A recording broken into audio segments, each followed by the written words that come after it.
What's up, everybody? Tanner Larsson here, and welcome to the Mech.Game AMA, right? So this is probably our, I don't know, fourth or fifth AMA that we've done just for you guys. And, this one, we're inviting a couple other people to it who may or may not know anything about Mech. So we're going to take it from the start, kind of warm our way up to it and kind of explain. Now, guys, this is an open forum, and girls, ladies. It's an open forum. Feel free to throw questions in the chat. If I'm looking over here, it's because I'm looking at the chat. If I'm looking over here, it's because I'm looking at the Discord. If I'm looking straight at you, it's because I'm looking at the camera. All right, or what's on the screen. So I'm going to be doing a mix of screen sharing and different things like that. But really, this is a very casual, open forum style thing where you can ask all the questions you want about the project. If I can answer them or am willing to answer them, then I will answer them. Otherwise, I will tell you why I'm choosing not to. Some of the stuff, obviously, as you guys know, we are keeping secret and releasing in bits as we get closer to the project release date, and other stuff we just can't release due to NDAs and stuff like that. But the vast majority of the stuff is fair game, and I will happily answer it. There will be some repeated information from what we covered in some of the last AMAs, but that doesn't necessarily make it a bad thing. You may learn something new or hear something that you didn't hear the last time. So if you are new and you don't even have a clue what Mech.Game is, go there. Go to Mech, MECH.game, G-A-M-E. That's the URL to the website. Dashing star, I think I just answered that for you. So head on over to MECH.GAME and check it out while you're listening. That'll give you kind of an overview on everything, and as we dive in. But to understand at a very high level, Mech.Game is a GameFi project. Okay, this GameFi means the mixing of gaming, like computer gaming, online gaming, playing video games, with DeFi, decentralized finance, which is what we play with in the crypto space. It's all decentralized, right? So what we're doing with Mech.Game is we are combining gaming with decentralized finance, play to earn economics, player-owned character assets using NFT technology, not PFPs, we'll talk about that, but the underlying technology that pins the NFT. We are applying that technology to the characters that the people play in the game, meaning that the players actually own their character. And as their character levels up, gets better, whatever, finds more rare things, items, all that becomes more valuable. And that player can then either trade or sell that asset. Okay, we'll talk more about that in a second. And then we're also combining that with distributed ledger, blockchain transparency. And the other aspect of it is WebGL, meaning that the game will be played in a browser and it will not be required to have any kind of high-tech gaming console or superpowered computer to be able to play the game. Combining all those things together is what we consider the perfect storm of gaming. And that technology has only recently really been available for all of that. And that is why the timing is so right for this, and why I dove into crypto or re-dove into crypto gaming specifically, months ago to start building out this project. And we'll talk about how I came to be with this project and everything as well.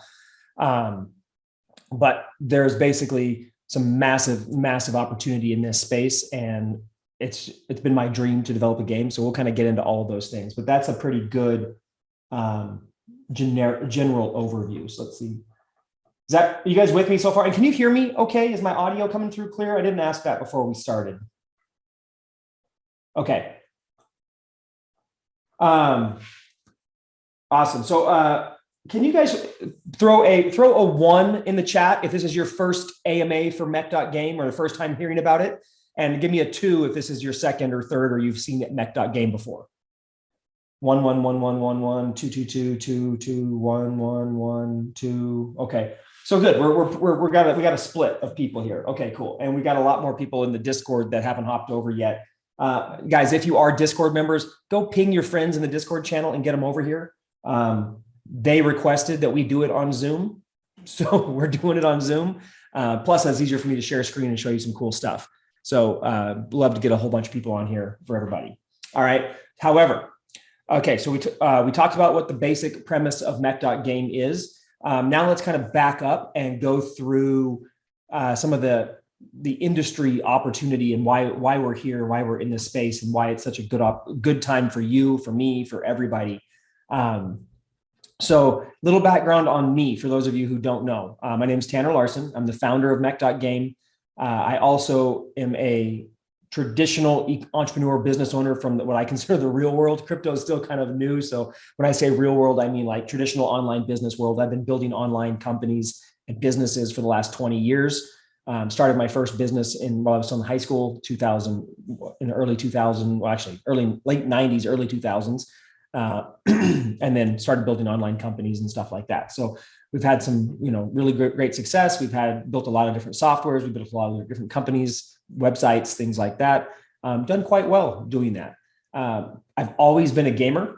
I call myself a closet gamer though, because I have not an addictive, but more of an obsessive personality. And when I get sucked into something like a great game, I play it incessantly to the point where basically my life has nothing else in it. Nothing else gets done. So when I started building companies and growing up and becoming part of the real world, I actually had to kind of closet my gaming so that I didn't let it consume my life and was still able to function.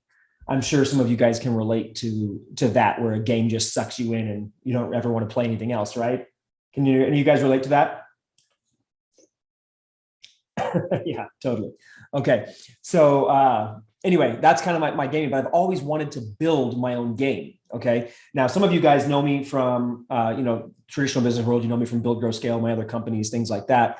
I've always wanted to build a game, but I've also been very strategic about how I build companies and what we do. And I've always felt like it was never the right time. Yes, Carganth, Diablo 2, World of Warcraft, let's see, XCOM Apocalypse. If any of you guys played that even further back, a lot of those games just sucked a massive amount of my time. Warcraft, StarCraft, all of those. But anyway, back to where I was going. I always wanted to build a game, was never really the right time. Okay. And then I've been in crypto specifically since end of 2016. Okay. I rode the crazy market up in 2017 through Christmas. And then I watched it all crash down to ridiculous things. So I made a fortune in basically the end of 2016, early 2017. And then I watched that fortune turn into basically negative numbers as I rode the crash all the way down at the end of the beginning of 2017. And I've been playing in crypto up and down, growing it and doing different things the whole time. However, I've been watching the space and always liking it. And then when I started paying attention to the latest boom of NFTs coming out, I'll be honest, I thought NFTs were kind of a joke at first. I liked the technology aspect, that there were some things, but seeing these, freaking pixelated images that people were spending ridiculous money on, I honestly didn't get it. And then I started researching more. I'm like, hey, something's happening here. And whether I, like it or not, I probably ought to educate myself about it and kind of understand. And at the same time, I've been watching and participating in crypto gaming. Like in 2021, I made a ton of money through crypto gaming coins because it was such a growth industry. And I was watching how everything was moving and testing all these games out and all kinds of different stuff. And I believe that crypto gaming was a massive, and I'll explain why, a massive growth sector of the market. And then I started paying attention to the NFTs and I'm like, what is this real technology? And that was when I discovered not the PFP aspect of NFTs, but the underlying technology and how it actually enables something that all gamers have wanted for their entire life, but have never been able to do. And that is to actually own their in-game character as if it's as theirs, as an asset that they can then do what they want with it. Now, if those of you guys who played Diablo, World of Warcraft,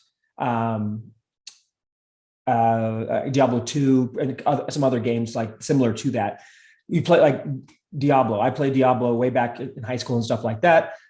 We would level up these crazy characters like level 80 sorceresses, stuff like that, right? And then what we would do is we'd get tired of playing that character, so we'd start a new one.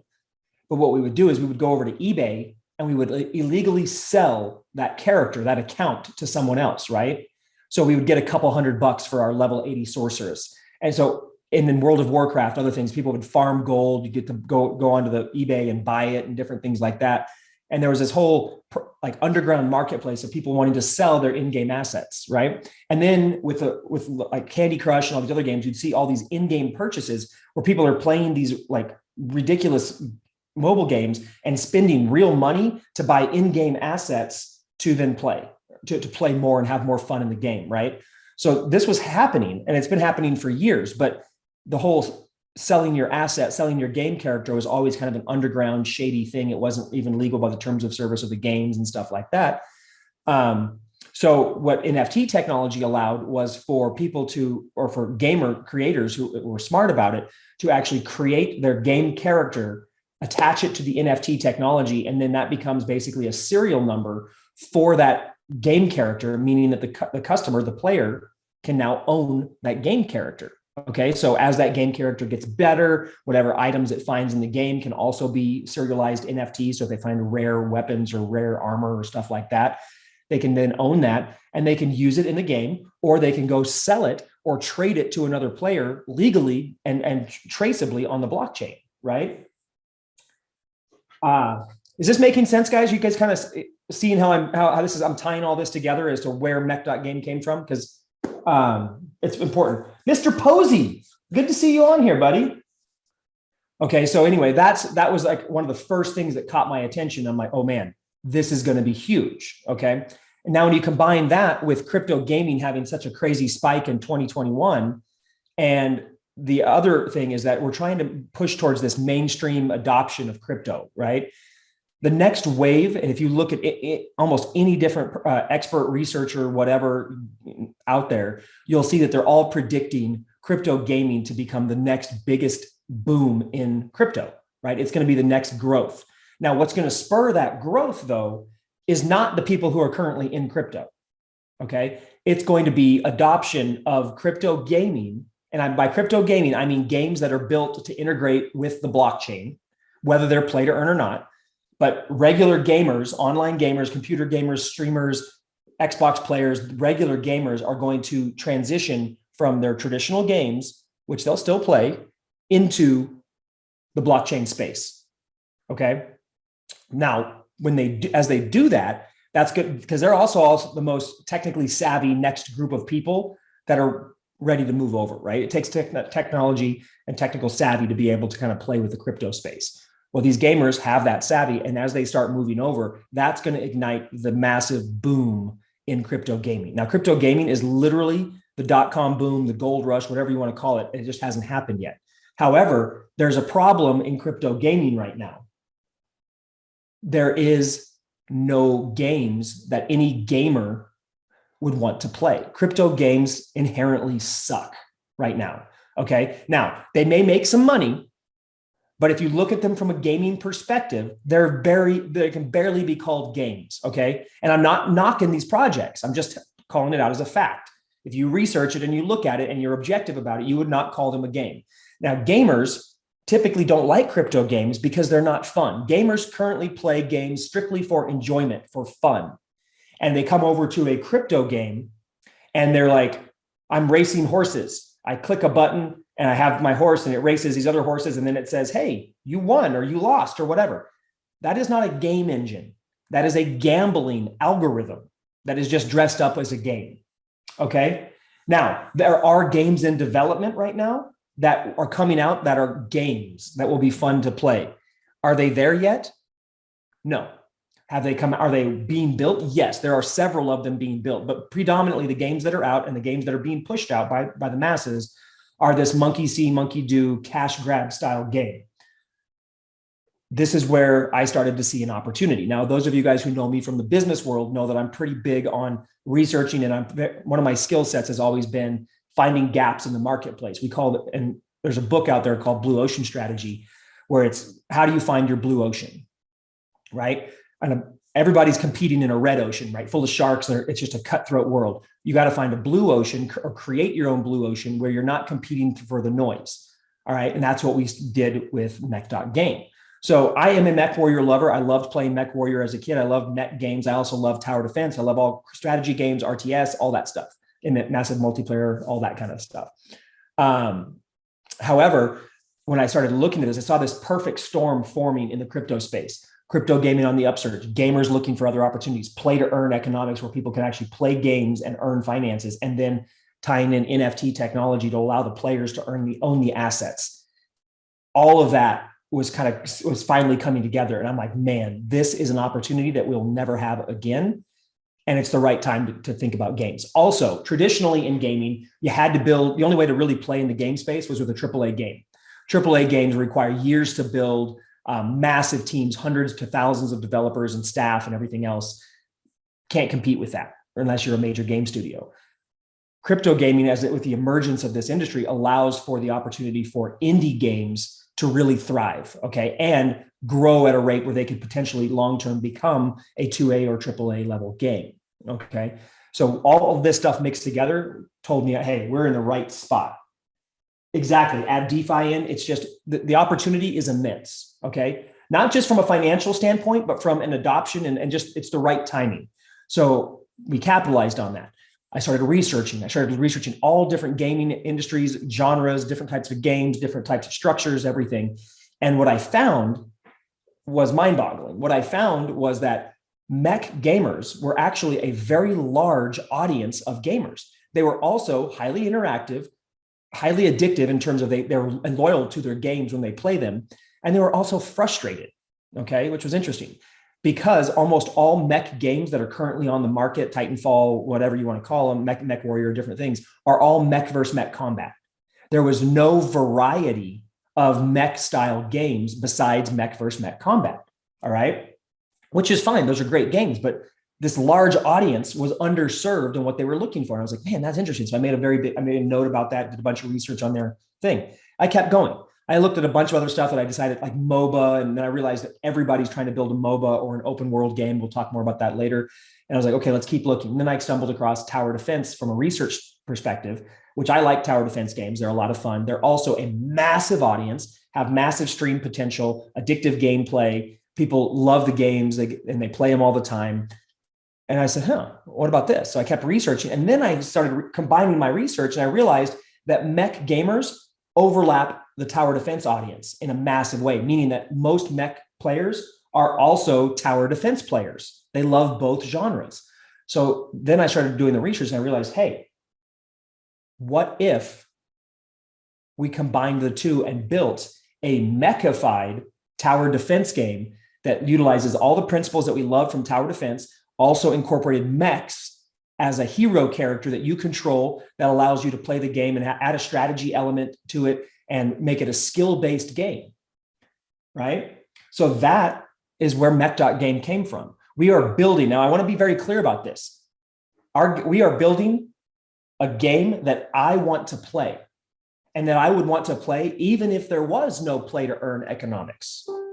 So what we're doing is we're building game first and then and building it with the intention of adding in play to earn, player-owned assets, and everything else. Everybody else in the crypto space predominantly is building it the opposite way around. They're launching a NFT or a item, and they're building a clickbait style game or gambling style game to try to give it some utility, and the game is not fun. We're building a fun gameplay first with everything else attached. Now, the real reason for that also is we are trying to also appeal to this next wave of gamers moving in. If we're going to attract gamers in the whole crypto industry as a whole, there has to be fun gameplay. So we're building a game that's actually fun to play and has DeFi and has play to earn and has player owned assets. All right. And is WebGL. So anybody in the world can play, whether they're, in second world, third world country, or in the US or another, first world country. You guys can't hear me? Guys, can you not hear me?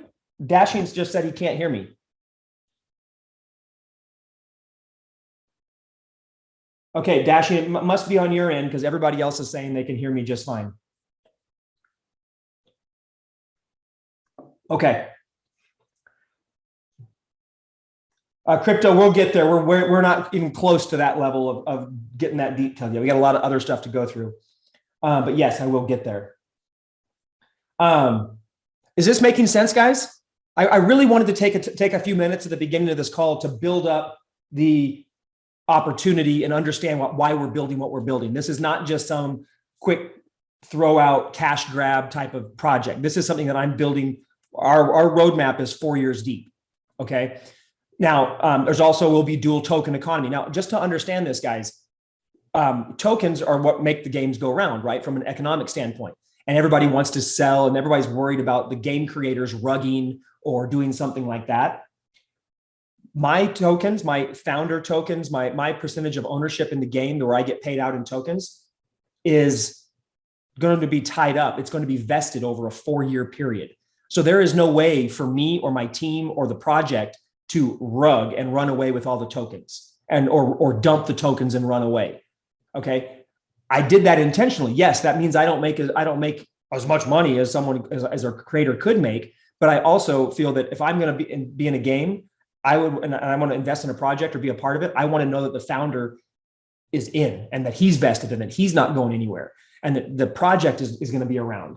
So that's why we're doing it that way. Okay. And same with our VCs, all the VCs that are involved and everything else, they are also going to be vested over a lengthy period of time. So there will be no massive sell pressure dump or anything like that because this is a long-term project.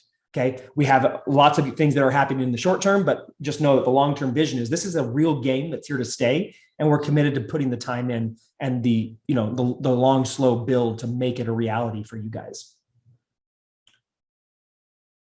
Chris, I would hope this would become the GameFi industry standard. The other thing is another reason I wanted to do it on Zoom, guys. I want you to see my face. Okay. You can see my picture on the website, but I could put up any old picture there, right? I want you to know that that's actually me. If you don't know me, Google me. Like I'm not hard to find I'm well known online. So I am me. That's all I'm saying. Like we're a fully doxed team. And the reason for that, guys, is I believe that if you're going to build a project and take money from people, which like if you sell an NFT, you are taking money. That's a business. Now, guys, in the real world, would you want to go buy from a business if you looked at the business website and the owner's picture was a monkey or a lion and they're like, this is me? Or would you be like, what the hell? Like, that doesn't make any sense. Who's the person? Why are they hiding? Right? You would totally not do that in the real world. Yet we all jump into these stupid projects where people are taking money, promising us all this stuff, and they're not even willing to stand behind it with their own picture or their own name. I don't believe that projects should have the opportunity to be anonymous in this space if they're going to build a project and promise things, right? Now, does that mean things won't happen? Like, I'm going to get egg on my face, guys, that we're going to have mistakes. Problems going to happen. We'll adapt and we'll move past them. But just know we're here. We're not going anywhere, right? Yeah. Okay. So that's the background. That's the backstory of where Mech.Game came to be. Okay.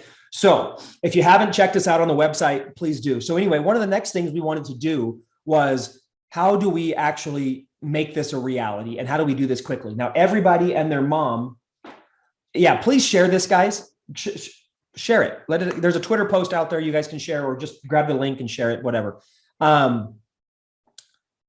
But these projects do it wrong, okay? And this is one of my skills from the business world and building companies is I'm really good at analyzing what people have done, what has worked and what hasn't worked and what needs to happen, okay? That's one of my skill sets, okay? I'm not a game developer by any means. I hired a game developer, okay? That's a skill set. I know how to hire the right people. And what the guy I hired used to work for Ubisoft and was one of the lead project designs on Assassin's Creed Valhalla. So he's a phenomenal AAA level game designer. And now he's running our team building the game. Okay. My skill again is on the business side.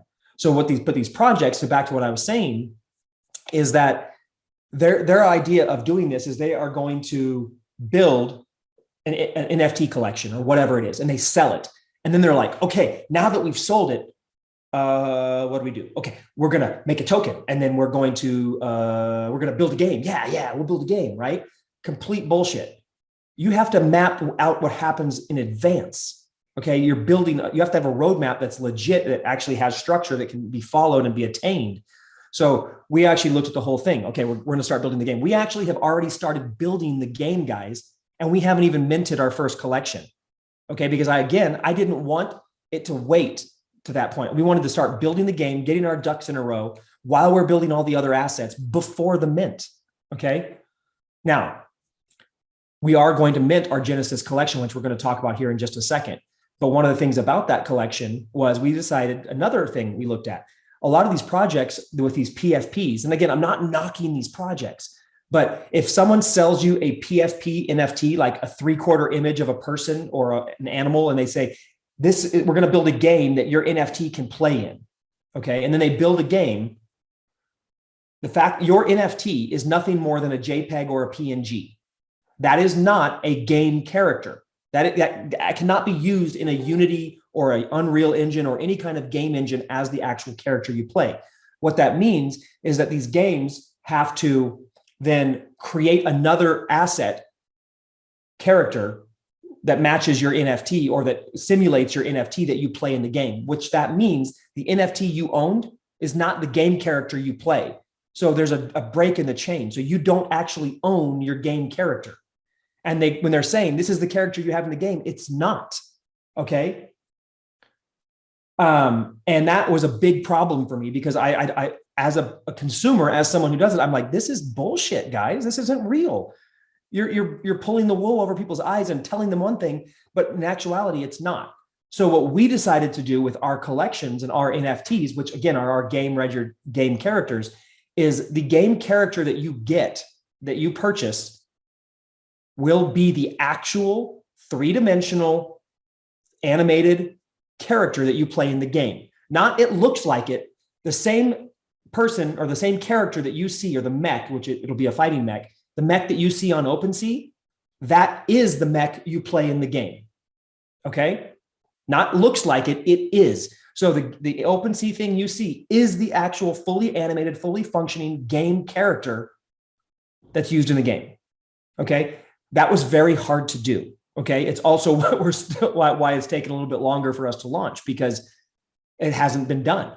All right? Now there's other projects working on it, but nobody's really pushed that out yet. All right. And also, because we went three-dimensional on this and we're using generative art processes and everything else, that way overcomplicated the process, which was okay. We were ready for it, but we also didn't realize how much more it was going to overcomplicate and slow down our timeline.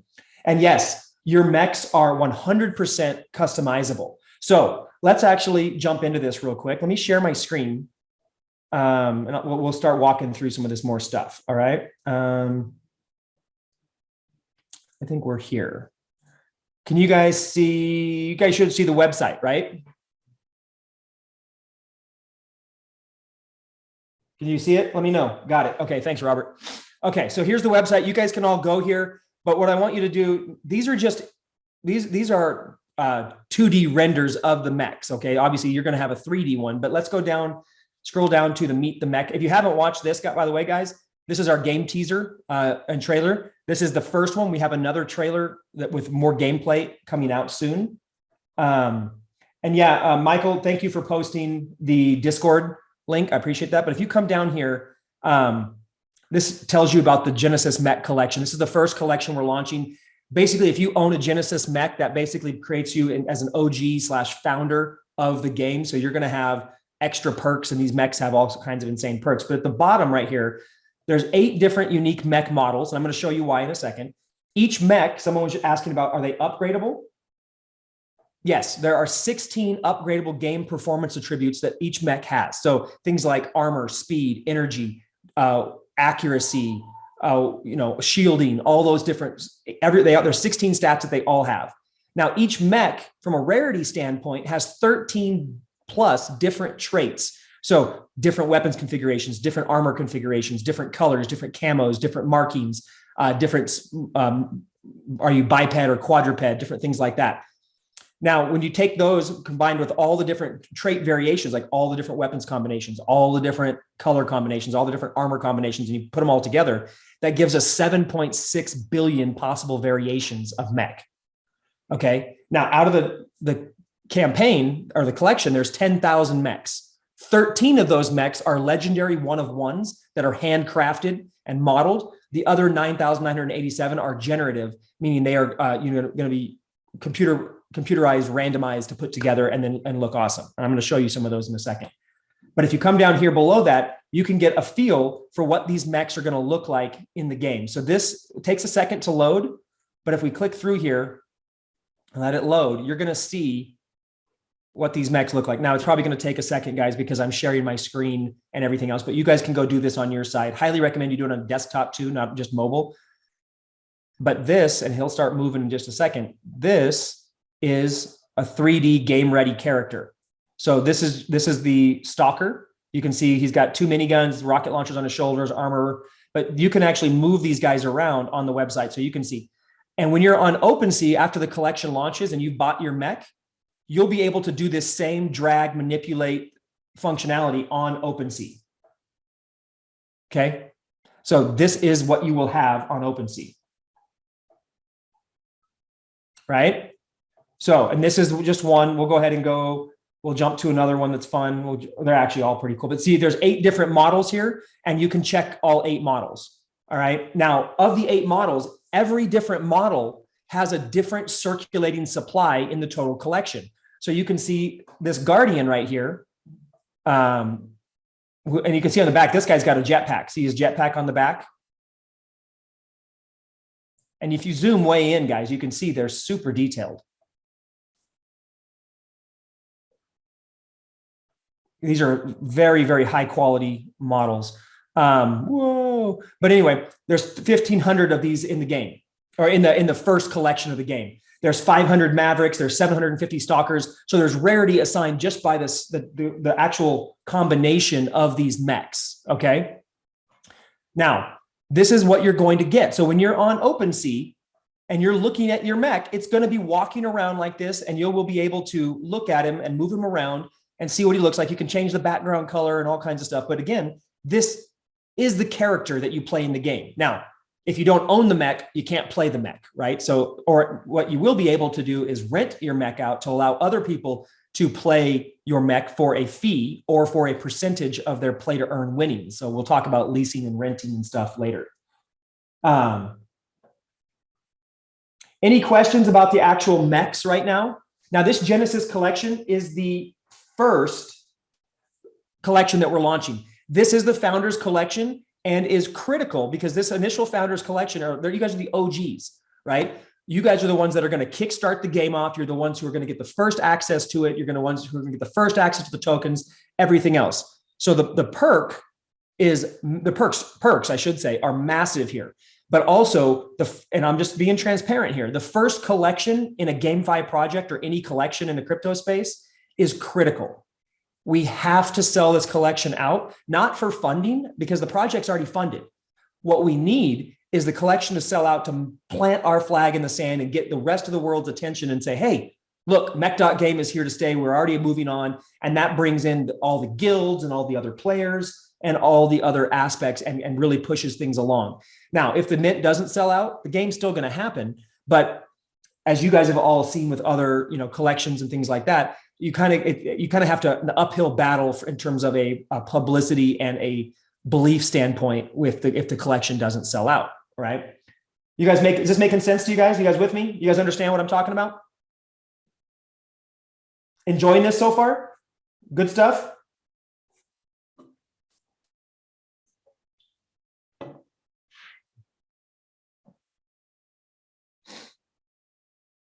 Yeah, Robert, great question. Are there benefits to owning specific types of mechs? Okay, so Maverick, Stalker, Vanguard, Goliath. So let's look at the Goliath for a second. You guys already saw the other one, but I'll load this. So in the game, there's okay, let's back up. From a rarity standpoint, from the NFT collection, no. What's more important is the rarity of the mech itself from a straight value perspective. But from a gameplay perspective, certain levels in the game, you may want a heavier type of mech, like this big, heavy, badass dude with the Mandalorian mythosaur on him, right? So you may want a heavier one, or you may be playing a level where you want more of a fast attack, right? A fast attack or a lighter, more scouting type mech. So you can own multiple mechs, and you can also choose which mech you take into each level of the game. So you can't take more than one, but you can, in between levels, you can re-equip and play a different mech. That allows you to level up different mechs, do different things. So, yeah, so there's a combination there. Now we are building this project because there's multiple different types of people who are going to be involved, right? We understand that, and we don't want to neglect any of the core types of people that will support this project. There are hardcore gamers, right, that are going to buy these NFTs just to play them out of pure enjoyment and the other perks. Cool. There are people who are flippers that are going to buy the NFTs and only want to flip them for profit, which is fine too. I have no problem with that. There are longer term hold investors. Okay. And then there are also people that want to, longer term hold investors that are going to, milk them for tokens or sell, rent, things like that. Then there's the people who are going to play them as more of a passive cash flow type of thing by renting out their mechs, their strongholds, or different things, which we'll talk about. And then the fifth type is the guilds, right? The guilds who actually have the scholarship programs and allow scholars to play and split the proceeds of the thing. So we're building this out for everybody. Yeah, we're getting there, buddy.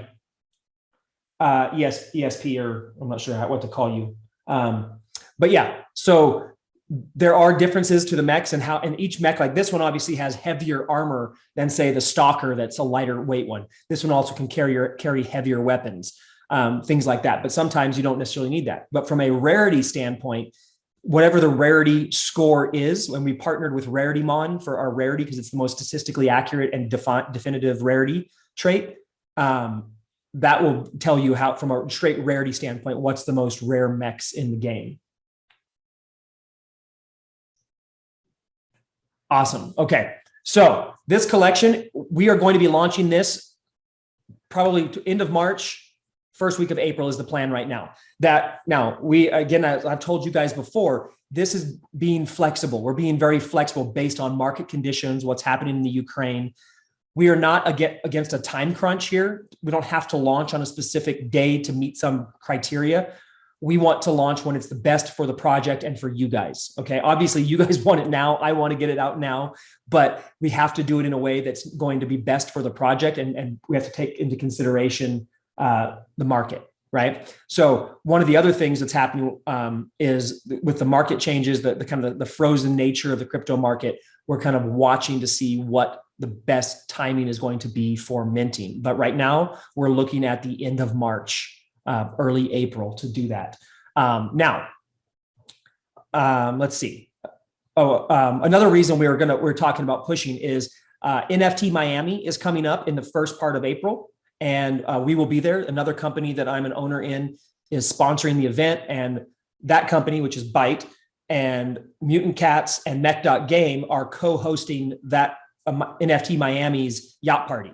So we have the exclusive party at that at NFT Miami, and we will be having all the high end like collection owners and everybody else there. So since we're hosting that, we're going to get a lot of publicity on Mech at that event.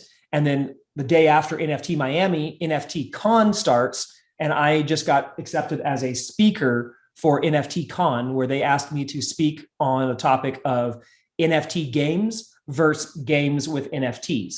And I'll be using Mech.Game as the case study in that presentation. So with all that happening, we want to be able to build that into, the launch and the excitement and the marketing and all of that.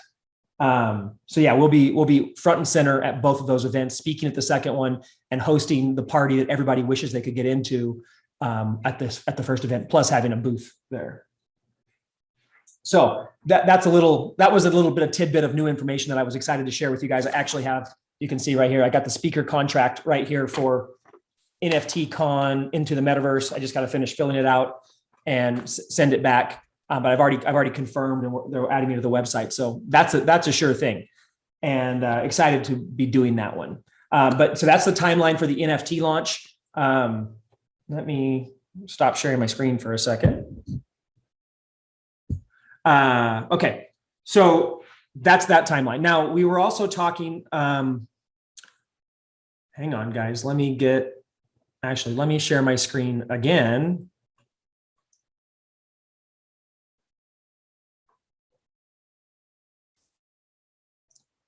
Hang on, I got too many screens open and I can't figure out where I'm at. Screen share. All right, can you guys see my screen again? Okay, so we're back. We're at the NFT or medium for Mech NFT, right? Mech.Game. You can get to that link from the official links in the Discord or off the medium icon on the website. But I wanted to go walk through this expanded roadmap with you for a timeline thing, because a couple of you guys were asking about timeline and the flow of things. So here we go. So first and foremost, we're going to have the Genesis Mech Collection mint, which we have just been talking about. And we're going to do the whitelist mint first. All right. Now, the whitelist mint, if you're on the whitelist, it means you are guaranteed to be able to mint. Okay. There will be a VI, like the whitelist, which is a pre-sale. And then there will be the public mint as well. Now, public, it's a free for all. Whoever gets there first before they sell out, great. Whitelist means you're guaranteed to mint, and you will be able to mint up to 3 mechs. Okay. We're limiting that so everybody has a chance to mint a couple, but you can mint 3 mechs on that whitelist. Now, we're going to also give the pre-sale over a period of days. So people who are on the pre-sale and the whitelist will be able to purchase anytime within this time window, which is looking between 48 and 72 hours right now, which will allow them to purchase at the time when gas fees are the lowest. Okay, so they don't have to worry about a gas war and overpay on gas fees. All right, now I know people are worried about that as well. Also, our smart contract is, I will talk about this as well, is very, very efficient. One of the things many people don't realize is that smart contracts that are inefficiently coded actually can increase the gas fees. And there's ways to streamline your smart contract to interact with the Ethereum network to minimize gas fees. Also, I just sent 3 ETH the other day for $5. And Jeff, another buddy who's on here, sent 1 ETH for $1.95. So gas fees are way lower than they have been. And we're still going to do everything we can to mitigate that and space that out for whitelisters. Is there an approximate quarter for the whitelist minting? ASP, what do you mean? I just said that the whitelist is going to mint before the regular mint, and that's going to happen when we do the Genesis collection launch end of March, early April. So if you're asking what, I'm not sure what you mean by quarter, but anyway, that's the first thing. After that, yes, crypto tag. We are 100% married to F for the NFT. Okay, because we want to establish the value of the NFT and make sure that it has the chance for massive appreciation, and you have the ability to sell. And the biggest audience is and always will be Ethereum for NFTs. So that's where the NFT will lie. The game will utilize a side chain to minimize gas fee interactions. Okay, so we're testing Polygon and AVAX and stuff like that.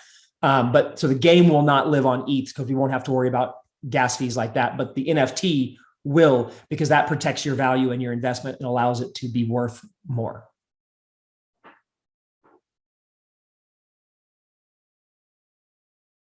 Right? Okay, so next is the public mint. Okay, after the public mint, we're going to be doing the Genesis prize distribution. If we sell out the entire collection, we're going to have a prize, awarding prizes. We're going to be giving away ETH. We'll give away all kinds of cool prizes, Oculus Quests, and all kinds of cool things. Plus, at the end of that, we'll also be doing our charity donation, which I will show you guys here in case you haven't seen it. I'm a huge supporter of a program called Operation Underground Railroad. This is an organization, Tim Bird, the guy right there, the blonde guy, he created, and it is designed and was created to save children from sex slavery and trafficking. Okay. Heart, F is totally fine for the NFT. The game is not going to be on ETH, as I said. And the game will be on a side chain. All right. So Operation Underground Railroad is a charity we're going to support. So every NFT sold, all the games, everything like that, a portion of all of that is going to be donated consistently to Operation Underground Railroad.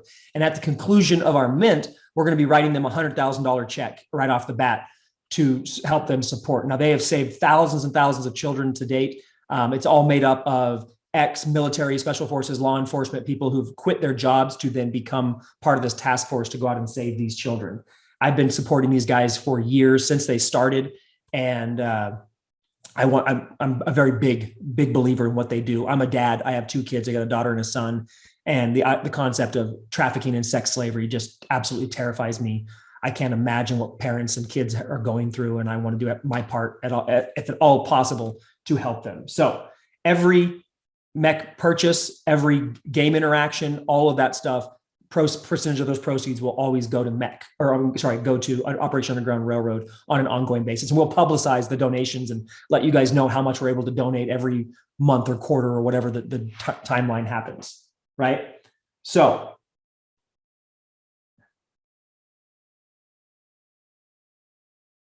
ESP, so on the whitelist, great question. So each person can have, on the whitelist, one person can have a whitelist, right? One wallet. So it's only one account per person in the game as well. If you are like have two people in your family that have the same IP address, but you're two different people, then yes, you could technically both get on the whitelist, but you both have to earn the whitelist. We don't just hand out whitelist spots, right? So yes, you could have multiple people like on the whitelist. So we can take care of that. I just need to know what's happening there in front, like up front. So if we did do it, I would actually know how to tell my team and say, hey, this is why we're doing this. These two are okay, that kind of thing. So the charity, we'll come back over here to the roadmap. So the charity is the next thing. The next piece is the in-game asset drop. All right. So a lot of you guys have been a part of collections where they like, hey, hold your mech because we're going to drop you this awesome airdrop NFT. And then you get the NFT and it's stupid. Like it doesn't do anything. It has no value or whatever.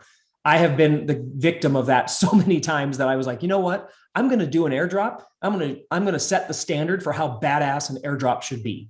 So we are going to drop you all mech holders after the mint. We'll take a snapshot and we will send, and a couple days later, we will send an NFT asset, which will be an in-game asset. That is something that the asset you will use in the game that will give you a tactical advantage in the game and help you play the game better and will be very valuable. Now, there will only ever be 10,000 of these items. Okay, I'm not going to tell you what they are. So that means one per mech. All right. Now, as the game grows to 100,000 players or whatever, we're not making more of these assets. There will only ever be 10,000. So this airdrop has the potential to become the most valuable asset in the game because everybody's going to want one, but there's only going to be 10,000 of them available ever. Okay. So no, and this will be whoever owns the asset or the mech at the time. Okay. If you sell the mech, then, and before we take the snapshot, that's fine, but you're not going to get it. Whoever owns the mech at that time is going to get it. Okay. That's the best way to keep it fair. And you guys can read through this. And get all the details about each individual thing, but I'm just going to go high level. Right after that, there will be Genesis Mech staking. Okay. Staking for the Genesis Mechs will provide immediate utility for you guys. And it's kind of a way for you to build up a savings account of the in-game currency before the game launches. So if you choose to stake your NFT, that means you will not be able to sell it at that time, but you can unstake at any time. Staking means basically putting it into quote unquote kind of an escrow wallet or just taking it out of circulation. And by doing that, that NFT will every day earn credits tokens, which are the in-game currency for the game. And every day you're going to earn, and it's going to basically accrue in your account, which you'll be able to see on the Mech website when it's linked to your wallet. Those tokens are the in-game currency. That's going to basically accrue. So every day your savings account basically is gaining tokens, all right, for when the game releases and you can start using them. Now, there will also be other perks along the way that will allow you to use some of those tokens to either upgrade your mech in advance of the game, buy other, skins or assets or other cool features that will be perks for the Genesis collection, so that when the game launches, you're already leveled up and you're already much further ahead than a regular player would be. ESP, you've missed, you're here, but you've missed a lot of these questions. This is a WebGL game. So it doesn't all it requires is a browser. So it does not require a whole lot of craziness in terms of technology. If you can run a browser-based game, you can play this game. Michael, staking will be, I can't say right away. We're not releasing the actual date yet about when the staking is going to occur, but it will be shortly after the mint. So the airdrop will happen first, and then we'll roll out staking. That's the closest thing I can give you to the actual timeline. After that, the next thing in the timeline will be the Stronghold collection. Okay. Now the Stronghold collection is the second NFT. So there is if you're going to participate in the play to earn aspect of the game, you have to have a Stronghold, which is your base, and you have to have a mech. Okay. So both of those are required in order to participate in the play to earn economy. So the Stronghold collection mint will be happening next. Now that's not right away. That'll be down the road a little bit. It's not just an immediate thing, but the cool thing is the Stronghold collection mint will be available only to Genesis Mech holders, and they will be able to mint more than one. Okay. Now the Stronghold is important because this is another game asset that you own. It's your base. It is also upgradable, also has its own set of game stat attributes. Also, it levels up and everything else, just like your mech does. And you play them both in the game at the same time. The stronghold is your base in the level. Your mech is your mech. And then you build your towers and you play the strategy aspects of the game, which we'll talk about in a little bit. Okay. So from there, the stronghold mints. Okay. You can mint a couple of them. We haven't decided how many, but you'll need at least one to play the game. Okay. But what we want to do is in the future, there will be mechs available. People can buy mechs on the marketplace. They can forge mechs from the game, whatever. They can mint them from the game itself. But the stronghold, they cannot participate in the play to earn side of the game. They can only do the free to play side if they don't have a stronghold. So in the game launches, what we decided to do was instead of have people buy strongholds from us, the only place they can get a stronghold is from the marketplace. And the only people when the game launches who are going to have marketplaces are going to be you guys, the stronghold or the Genesis Mech holders who have multiple strongholds because you purchased them. So if new players want to get a stronghold, they're going to have to either buy them or rent them from you. So another way that we're monetizing for for Genesis Mech holders. All right. Does that make sense, guys? No. There will be lots more strongholds, guys. Of course, there has to be tons and tons of strongholds over time. But at the beginning of the game, the only ones that will be available are ones that the Genesis Mech holders own. And then new ones will be forged and things like that. And the game will progress so that more players can play. But up front, you guys are the ones that are going to reap the rewards and potentially be in the best place to be the ones who are consistently forging new strongholds for rent or for sale. So you guys are the ones who get set. One stronghold per player, one mech per player. So just like Axie requires 3 Axies to play, we require 1 mech and 1 stronghold. So if you have a scholarship team, that player would need a stronghold and a mech, right? Does that make sense? Not that much. It's not a crazy thing. We're keeping this. This is not a crazy cash grab type super expensive game.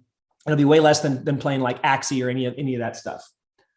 Okay, but this is definitely a game that will appeal to guilds and scholars because obviously you will have to buy a mech or buy an NFT. And if people can't afford that, they can take advantage of the renting aspect and rent directly from another player, or they can take advantage of the scholarship programs that the guilds are offering and be given assets through the scholarship to play and split the proceeds, right? So the stronghold mint happens. Then after that, we have a dual token economy, guys. So we have a mech token, which is our governance token, and we have credits, which is our in-game currency. If we're comparing it to Axie, just because people are familiar with it, Axie and the Axie shards would be equivalent to our mech token, and SLP would be equivalent to our credits token, right? The mech token is the one that's capped. It's the fixed finite value. It's the one that all the VCs are buying and that get all access to the seed and the pre-sale and the private round. Well, as a Genesis Mech holder, whoever owns the Genesis Mech at the time we do the token allocation, there is a small allocation set aside for every single mech holder. Okay, if you're a Genesis Mech holder, you can purchase mech tokens at the same discounted rate that the VCs get before the public token launch. So you can buy at the same price that they do, your allocation. Each mech has an allocation. And if you choose to buy that, it's completely optional. You will be able to get discounted mech tokens at the private price that the VCs get before we do the public token launch. Will be significantly more expensive. All right. Then after that will be the public mech token IDO launch. So we'll actually do the public release of the mech token. It'll be live on the exchanges and the public can start buying and selling that token. All right. After that, what will be the MVP alpha game release. So after both tokens are released, we'll do the minimum viable product launch, which will be opened to you guys, Genesis Mech holders, and allow them to play and test and basically beta the game. And then from there, we'll continue to roll out additional functionality, additional levels, additional things, and start building out the rest of the full functionality of the game. Okay. So that's the top 10 streamline of that. Now we are expecting our MVP alpha of the game release in a few months. Like we're not expecting that to be a year away or anything else. We will be playing it very, very soon. Okay. We just obviously got to get the first mint done first, and then let the developers continue moving along. All right. Let me stop sharing for a second. How do I stop sharing again? There we go. Okay. So now Edmund has a question. How do we manage control the inflation of the credits token? So that's a great question, because it is one of the big things that is hurting Axie, right? The credits, or the Axie SLP token, they let their mint burn ratio get way out of control. Now, the reason it gets out of control is because of the scholars, okay? I love the concept of scholars. We're going to have a big aspect of scholars in our game, but scholars are people who play for money with the sole intention of selling. So they earn their SLP and they immediately go sell it on a DEX, right? And they sell it for crypto, which is fine. That's what they're doing. The problem is there's not enough burn mechanics built in that require those players to also save or spend some of their SLP in game instead of just dumping it all on the market. All right. And that's what happens when the mint ratio, meaning the earn ratio, gets crazier than the burn ratio, like it's way out of proportion. The burn ratio is the spend ratio of the token in game. That's what causes these problems. Same thing with Pegasus and some of these other games. All right. So one of the cool things is, I can't say the name, but one of our VCs is our incubator as well. They are the 800-pound gorilla when it comes to crypto gaming. That's about all I can tell you as far as who they are. But their tokenomics team has been helping us refine, and we're using a software called machinations.io to continuously refine the tokenomics of the game. And we can plug players in. We can make 10,000 players, 100,000 players, 1 million players, 50 players, and continuously manipulate all the different things and see where it calculates out, so we can monitor that and dial it in. But one of the big things we will have is that when scholars or guilds have players out there playing, obviously the scholars are going to split their earnings with the guild, right? Now, the guild is going to use their tokens predominantly for forging, which is the same as breeding in our game, forging new things that to either sell in the marketplace or get more teams, right?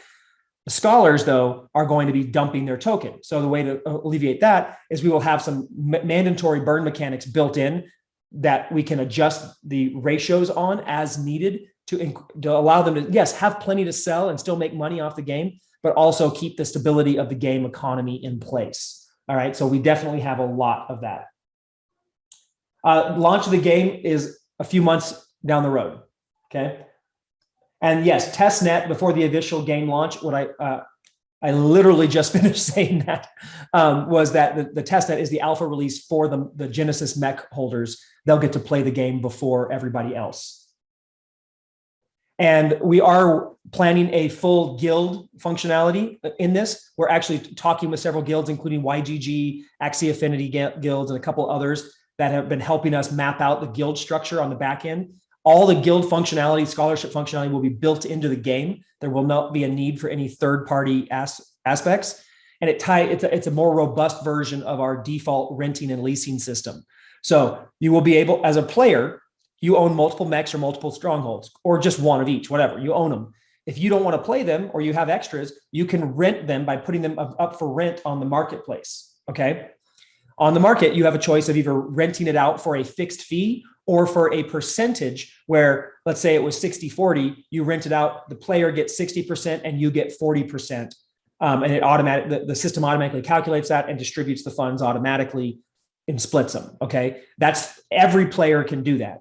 Then there's the next level up, which is the guild functionality, which allows guilds to have the scholarship contracts, everything built in, and they would be able to have entire teams where they can have managers, players, or managers, scholars, account holders, all of that stuff in one system, and run a team of 100 or 1,000 or whatever, all within that one infrastructure. Guilds must be approved. We don't just let anybody be a guild. So guilds have to be approved and then be allowed to have access to that functionality.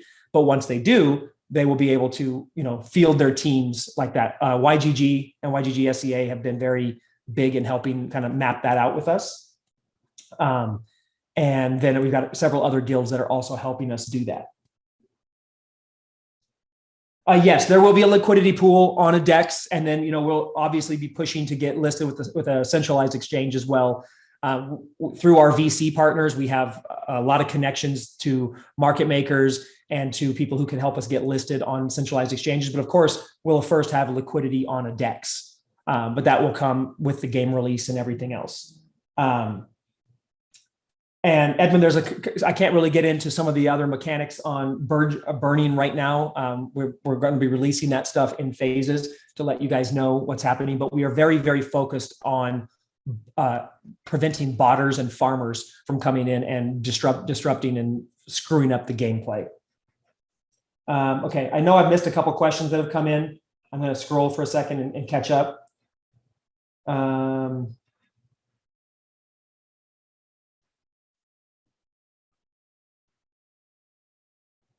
Yeah, so gameplay.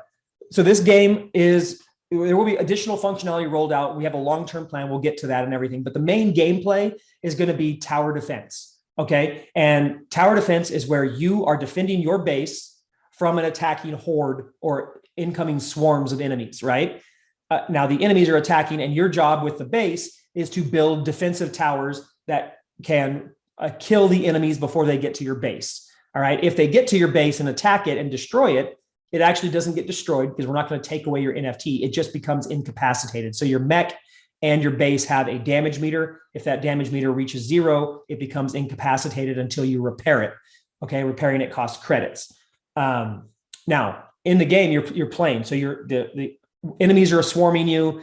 You're defending your base. You have your towers that you're building all over the place.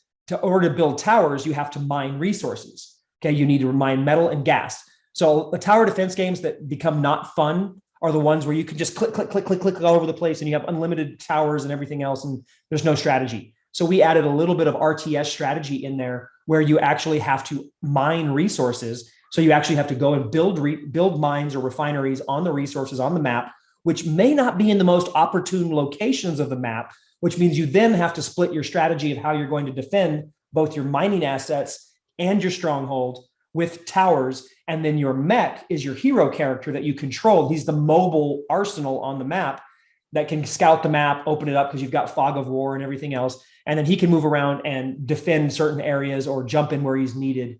And very, very, very tactically minded into the game. There's a couple other cool functionalities that I'm not going to release yet to you guys, but that's the basic gameplay. And it will be level based. We'll have campaigns where the levels tell a story and different things like that. Another cool feature of that is once the collection sells out, the Genesis collection, we'll be launching the Game Design Council, which is a group of mech holders that are voted by the community to be involved with our game design team to help map out and bounce ideas and different things to help make sure that the community is involved in the gameplay. Also, we will develop the lore committee, which are people who from the community as well that are also mech holders who will help get to steer the different lore and storyline that will continue from where we start to where we end up. So you'll have input on how the campaign stories go, what the game line stories are, where it's going to evolve to from there. So we're making this very involved with the community. All right. Now, the game itself is level based. Okay. Think of it more like a Diablo level based game or a StarCraft level based game versus an open world. Open world games are very popular right now, but most of the open world games that you hear people talking about, most of them will not actually come to life within the next 2 to 3 years. A few of them will never even launch, and the ones that will, it's a 2-year plus build. Open world games are very hard and resource intensive to build. They're great when you can do it, but most of these projects are just too slow. And I would prefer to play the game than have to wait and dream about playing the game. So we decided to build a level-based game where we can stack additional levels and functionality on top of it and build it out much, much faster, get it to market so you can play it and continue to refine it and make it better. Now, the evolution of this game is we're building it in such a way, structuring our code and our assets and all the player characters and everything in such a way that as the game grows, we will look at how the market's doing, how everything's doing. And the ultimate evolution of the game is to turn it into a massive multiplayer battle similar to a Clash of Clans style game. Okay. And everything that we're building in this game will be able to be rolled into and adapted to the new gameplay. So we'll be able to roll out that Clash of Clans style gameplay much faster. And then we'll have 2 games separate. You can play the original tower defense style game, or you can play the 24/7 Clash of Clans style massive multiplayer game, right? Now, the strongholds also, guys, in the original game, they basically are your land, okay? They are the land that you own in the game and land that you can actually upgrade. Once we roll into the Clash of Clans style stuff, there will actually be more land that's available to purchase. But that, my friends, the Clash of Clans style thing is a long-term game plan. Now, as the market matures and the game matures and everything else, we may actually wind up pivoting towards something cooler or different or whatever. But that's the plan right now, because what we foresee and we predicted in the market makes a ton of sense.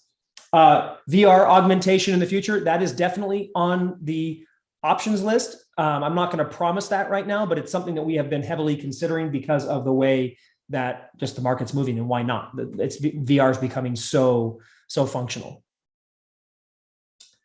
With rentals, who will determine the rate? Fixed within the marketplace or free market? It will be a free market.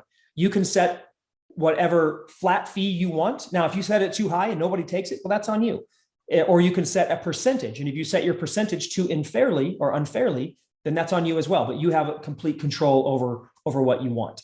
I don't want to dictate that. That's your guys'. That's your business economics. All right, I want to show you guys a couple other things, and then we'll answer a few more questions. Let me share my screen again.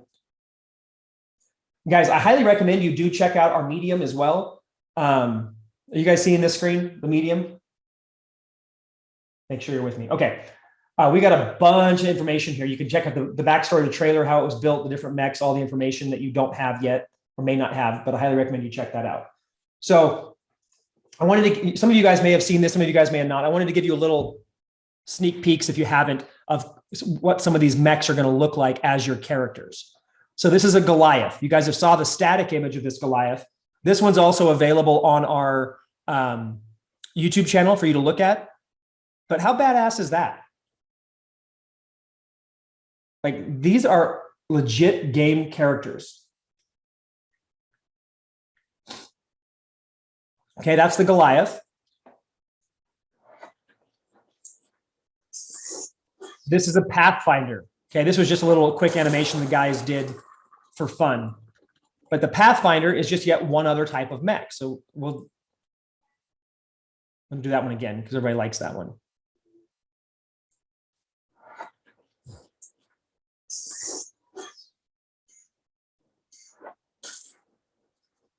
Okay, and then one more, the Stalker.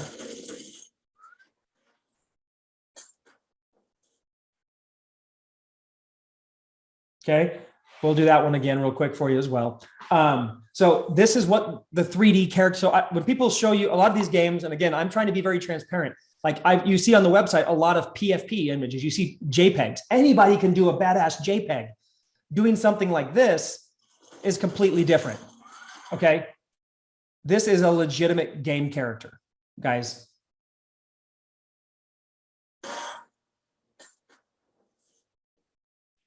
So, and then if you look, like this one, this is a generative art screenshot of one of the 3D mechs. Okay, so what we're going to be doing is giving you guys a PFP image along with the 3D file, so you can actually have a static image. This one is a Maverick. Okay, now the Mavericks, just to give you an example, look at the way he's configured. So this guy is in a multicam. He's got a badass, looks, I think this is the railgun with the machete. He's got a rocket launcher on his right shoulder, or his right shoulder, or a mini rocket launcher. And if you look at this one, here's another one. This one's got a mortar launcher on his shoulder, the penetrator cannon in his hands. He's wearing desert camo. So there's all the different mechs are going to be completely different. They have different colors, different camos, different weapons configurations. All mechs have between 4 and 6 weapon slots.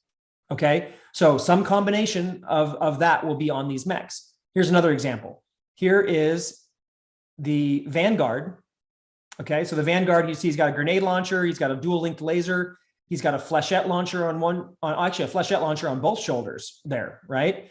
And then he's red and he's got the star on him. And then here's another Vanguard. Okay, this one is in a mottled like dark green or dark gray color. This guy has the decal badging, like the warning badging around him. He's got mini rocket launchers on each shoulder. He's got a light railgun on one side, and he's got dual lasers on the other. Okay. So, and this is just, again, an example of what some of these mechs are going to look like. Now, this is, again, the static, not the 3D version. Every mech will be the full 3D game ready character, but I'm just showing you guys these right now. And Michael, there is some PFPs already released in the sneak peek section, and I've already also in the general chat, I've pushed a bunch in there. So, and we'll keep dropping more of them, but there's already a bunch you guys are totally allowed to use. Cloaking technology, maybe. I'm not gonna. No, that's all I'm gonna say. So okay, now let's see. We had a couple other questions. Let me get over here into the AMA chat.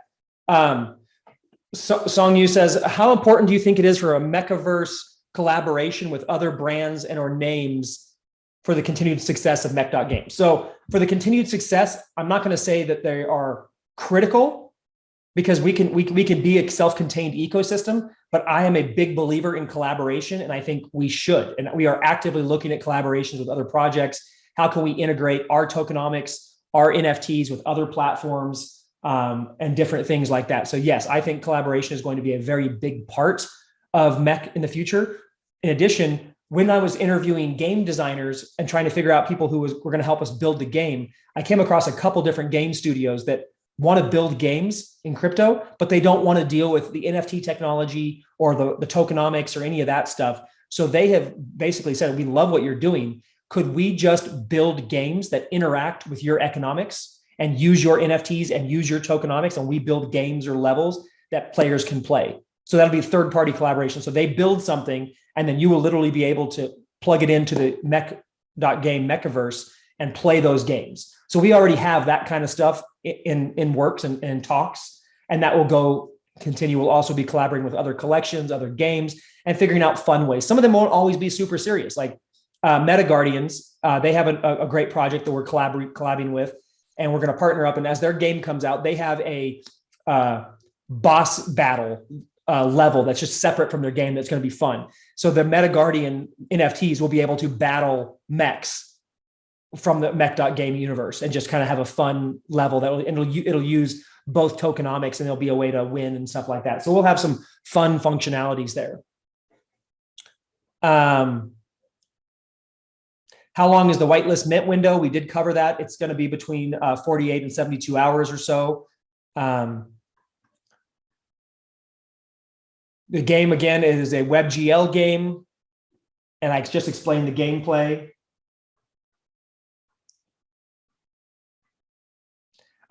How many days notice will we have before the exact mint date? As absolute long as I can possibly give you. It will not be like, hey, tomorrow we're minting. I will give you guys advance notice. I don't want to say the exact date because I don't know, but it will be, I will give you, you'll get at least a minimum a week, if not more. Robert, I think your kids would be able to play this game. It's not, if they can play your traditional computer game or strategy game, they can totally play it.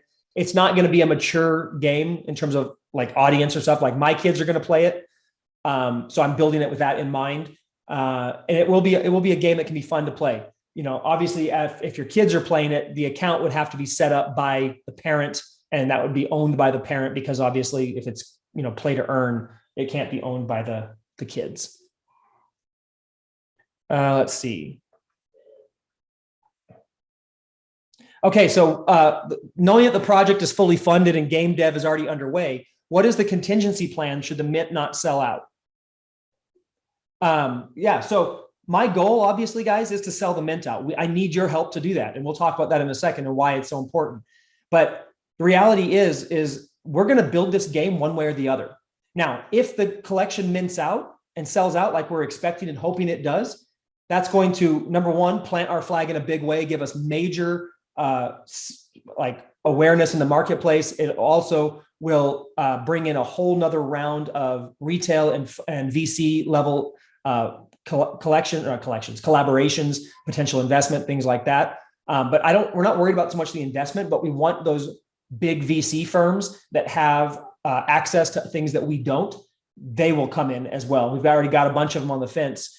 We've got a lot of them that have already committed, and we have other ones that are like, let's see the collection sell out first. So that's obviously a nice perk. The other aspect of that is if we do sell out the collection, that gives us a major war chest for game dev and speedlining, excuse me, that's a stupid word, speeding up the game development process and more for marketing and growing the game out.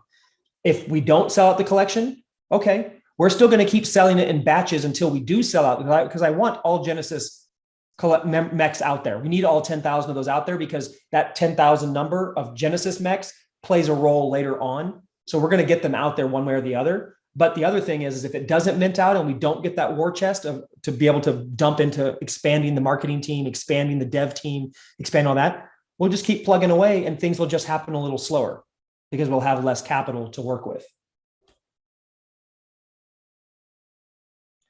If you put me on the whitelist, I'll help sell it out. Well, you're going to have to sell me on how you can help sell it out for that, because a lot of people can say something, but if you can do it, if you have help, if you can actually help sell it out, I'll do way more than put you on the whitelist. But let me know what you can do. Go open a support ticket in our Discord chat.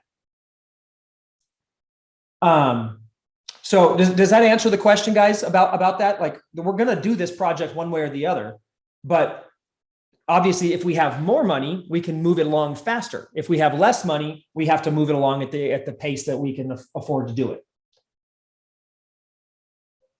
ESP, I am Bron Claren. That's me on the Discord. Yes.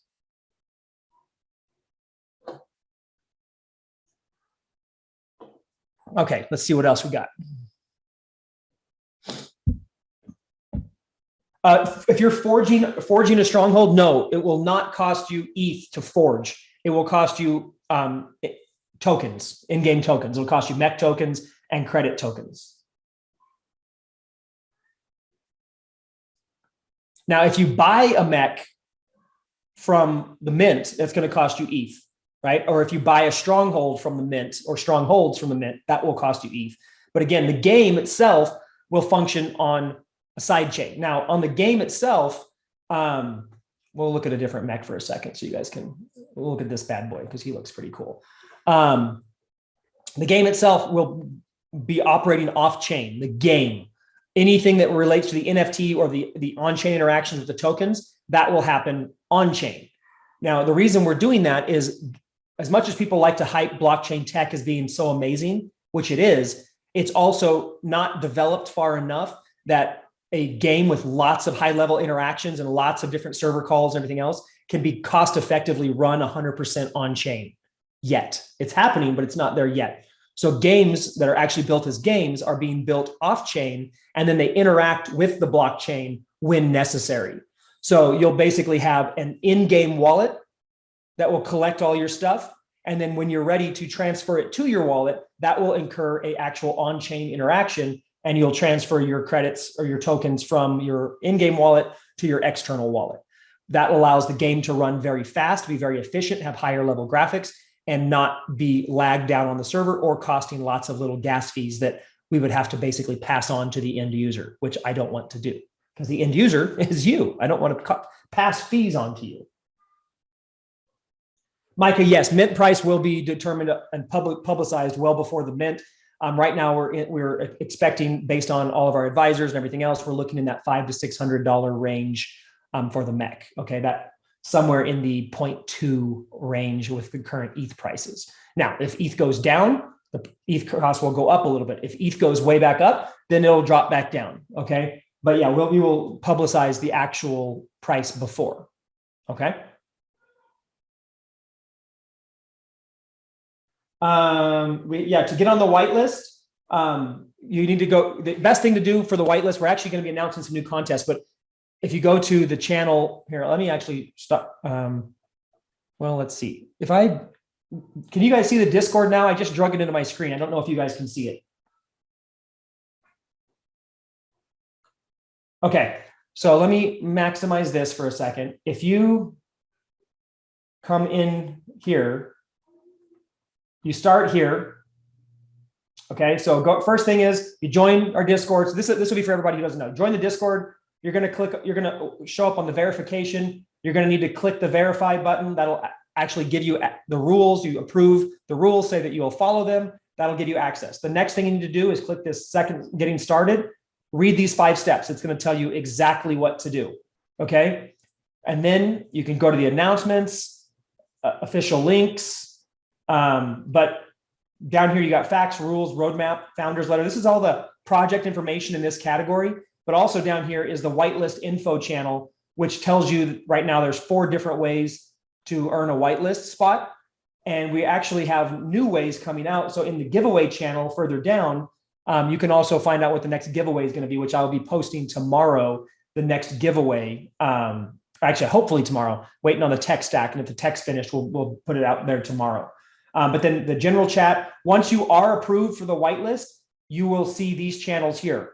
If you're not approved for the whitelist, you will not see the whitelist channels. But once you do, you'll be able to click on approved whitelist, and you'll be able to get access to giving us your wallet and actually putting you on the whitelist. Okay, so everything else happens down here in these channels. So the best way to navigate the Discord, again, guys, is just through that left-hand navigation and look at the categories. If you're new to Discord, don't stress. It's not complicated. It just kind of seems like it is. Also, if you want to invite people to Mech to get on because if you invite 20 people to our Discord, you get a free whitelist spot. You do that by clicking invite people, and then you actually copy your invite link here. Okay. And then you share that invite link, and you're able to get tracked. And if you come down here to the invite tracker, you can see it'll show you how many invites. So GM Floors has 2 invites. Okay. Someone else has 7 invites. So you can track your invites. Okay. But if you want to find out more about the whitelist, go to whitelist info channel inside of our Discord. Everything happens in the Discord. The Discord link generates a unique invite link for everybody, guys. It doesn't selectively do that. No, you will not be able to choose what mech you get. Just like any NFT launch, it's a random draw. Okay, you don't know what rarity you're going to get. You don't know what mech you're going to get. You also don't know if you're going to get a legendary or not. Those 13 legendaries we're mixing in. So you could mint thinking you're going to get a regular old mech and wind up with one of the 13 legendaries. So that is completely randomized for everybody to keep it fair and exciting. So there's even more perks that can happen from there. So you could wind up with a legendary Maverick like this one, or a legendary Stalker, or maybe it's not legendary, maybe it's just super rare, and you'll be able to do that as well. Okay. All right. So one more thing, some of you guys have been asking for new stuff, which I've already dropped a couple new things, but one new thing, take a look at this image.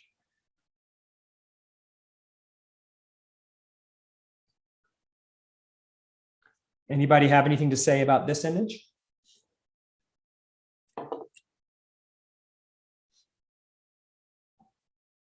Maybe a hint at what's to come. So pretty soon we will be launching another giveaway collection where to help us spread the word about Mech.Game and get more people in our community and everything. We're going to give you a whole bunch of different chances to help spread the word and share and everything else. And instead of just giving you random stuff that's meaningless, we're actually going to reward you with the ability to choose NFTs, in-game assets that you can either use in the game or sell. So you're actually getting NFTs that are worth for free. You'll earn them for free just by participating in the challenge, and you'll be able to give them away, or not give them away, excuse me, earn them, use them in the game, or sell them. And this is just one extra way we're going to do to make it really help us blow up the Discord in preparation for the launch and get a lot more members and a lot more awareness on it. And the more you share, the better you can do. And now there's also a way for you to get more than one of NFT. You could get a shield generator and one of the other ones that are behind there that I'm not telling you what those are until it launches. So and now guys, this is another thing. I've seen a lot of free NFT giveaways, and I think they're a joke. If the free NFT you're giving away has no value or use case, what's the point of getting it? What's the point of going through the effort of getting it?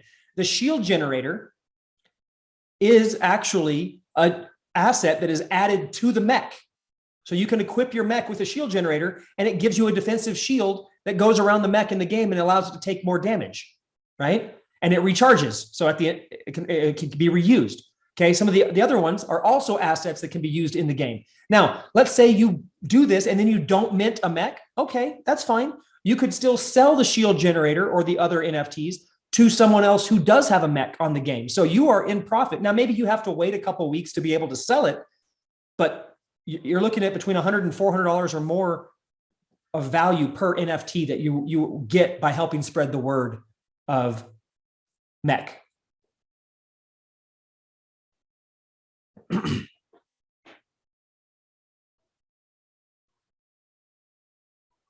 Oh, hey, Michael.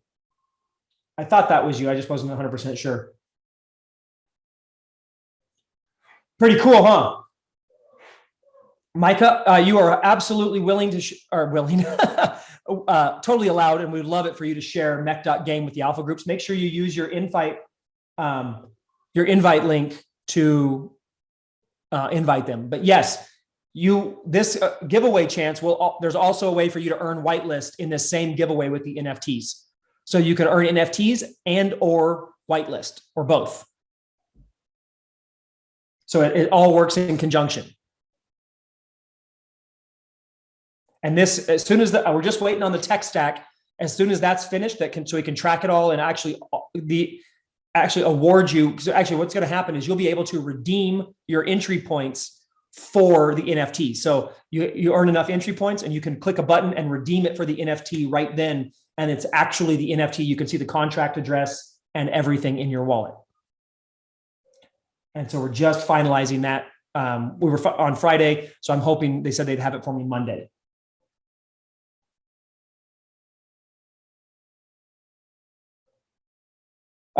Unique selling point versus Cryo War. I'm not in competition with Cryo War, guys. It's a completely different type of game.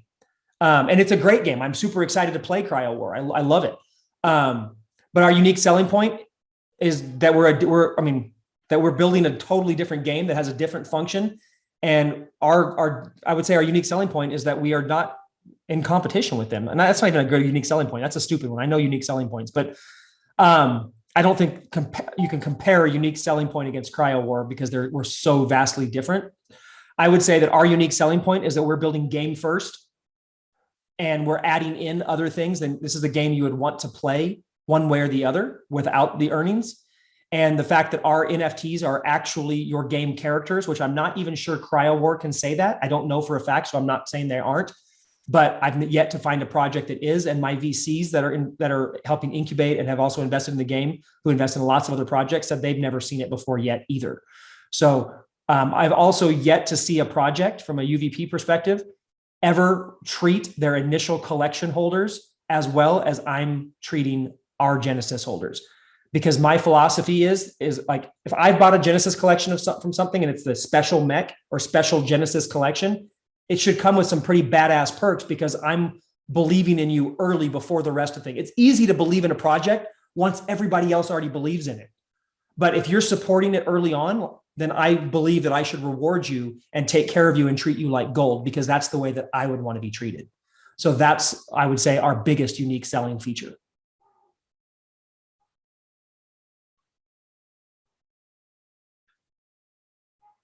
And guys, we have a long-term game plan. Like there's a lot of stuff happening, but we are very sequentially chunking this out. I am treating this like a legitimate business, the same way I would run and build a company, because that's what it is. So we are, chunking this out bit by bit. We're not biting off more than we can chew at any one time and just moving along the process. All right. So now I'm telling you, I told you guys earlier, we're not perfect. I'm not perfect.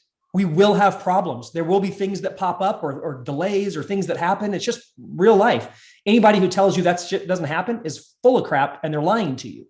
Like, I'm not going to lie to you. I have nothing to lie about.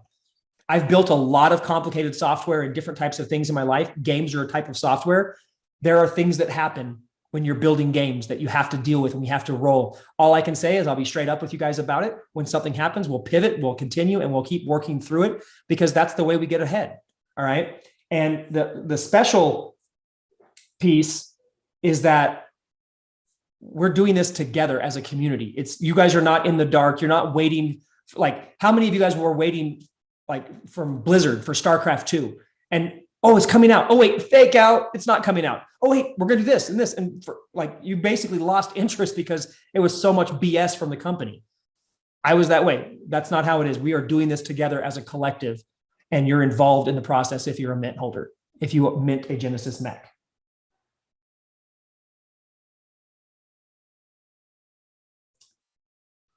Awesome. So yeah, again, whitelist, you'll be able to mint up to 3. Whitelisters can also participate in the public mint if they want. So if you want to mint more, you can.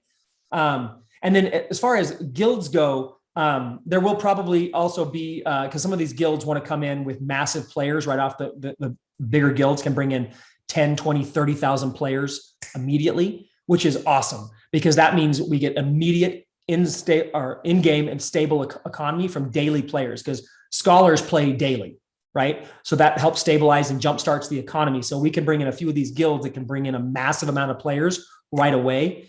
Those guilds that are in that early adoption program will have the ability to, we'll do another mint where they can mint like Gen 2 mechs and strongholds in bulk so they can bring their players over right away. But the rest of the players will, like public players and everything else, will then purchase all their stuff from the stronghold, or excuse me, from the marketplace. So the whole thing, guys, is designed very sequentially and we're trying to make sure every piece fits together to feed the other pieces. You can go check out the pitch deck on the website, and you can see like our economic flywheel and see how everything fits together and moves apart. But it's very, very involved, and it's very well integrated, and we're consistently remapping it out and working with our incubators and our, like the tokenomics teams and some of the other experts to poke holes in it, run projections, figure out how we can further dial it in, and really just make it awesome.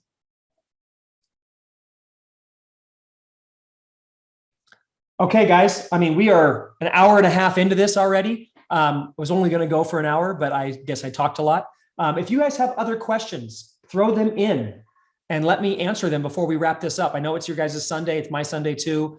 Definitely want to go hang out with my family, my kids a little bit today, but I'm enjoying this. And if you guys are enjoying it too, it looks like you are. I'd love to answer some questions for you. Also, some of you guys who don't know much about the game or crypto or NFTs or anything like that, you know, I know some of you guys that came off my Facebook or from the, you know, from BGS or something like that. Happy to answer your questions as well. Let's see. Carganth, I'm looking. You said you have a question in the AMA chat. I'm pretty sure I answered your question. Oh. Oh, yeah. So your question about security, when in NFT projects, when a new collection comes out, there's always scammers and spammers that come out trying to mimic the collection or fake people out. That is something that is a flaw in Discord and something like that. Like you mentioned, there's not a lot we can do other than tell everybody to lock their DMs.